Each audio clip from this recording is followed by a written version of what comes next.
اتنين من الأرياف جم القاهرة عشان يشتغلوا فيها، وقعدوا يدوروا على مكان يسكنوا فيه، وبعد تدوير وقت طويل جدا ما لقوش غير عمارة 60 دور هيعيشوا على سطح العمارة. وكانت العمارة دي فيها اسانسير للأسف بيقفل الساعة 12 بالليل.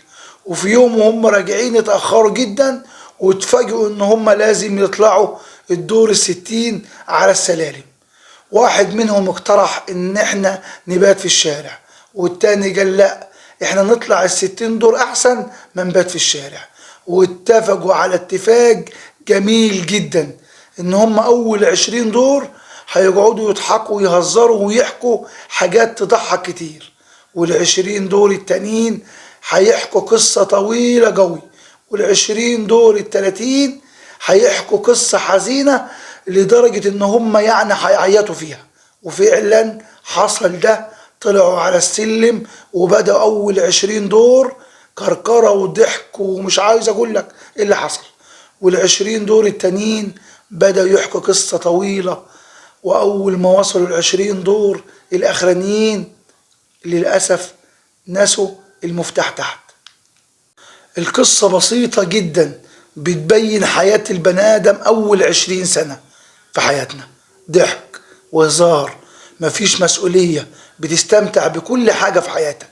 وال20 سنة التانيين قصة طويلة قوي، جواز ولبس وهدوم وستر ودنيا ومتطلبات، وعايز تعمل حاجات كتير قوي، فتوصل لسن ال40 وآخر 20 سنة للأسف تعب ودكتور ونعيان هم حاجات كتير، الرقم ما عادتش قادرة تشيلك، وخلاص كل حاجة فيك تعبانة. وكل دول وانت ناسي ربنا، وتلاقي نفسك ما كنتش مطمن وعمال تدور على المفتاح ومش لاقيه. مفتاح انك تبقى قريب من ربنا، وتلاقي العمر اتسرق منك وما عملتش حاجة، وعاوز ترجع تاني لسن ال20 سنة اللي ورا عشان تحط ربنا جوه حياتك وفي حساباتك.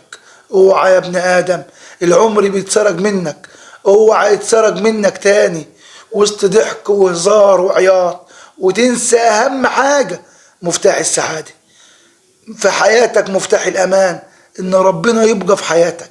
اعمل كل حاجة بس اوعى تنسي مفتاح ربنا، اعمل كل حاجة بس اوعى تفرط في صلاتك، اعمل كل حاجة بس اوعى تغضب ربنا في اي حاجة تعملها.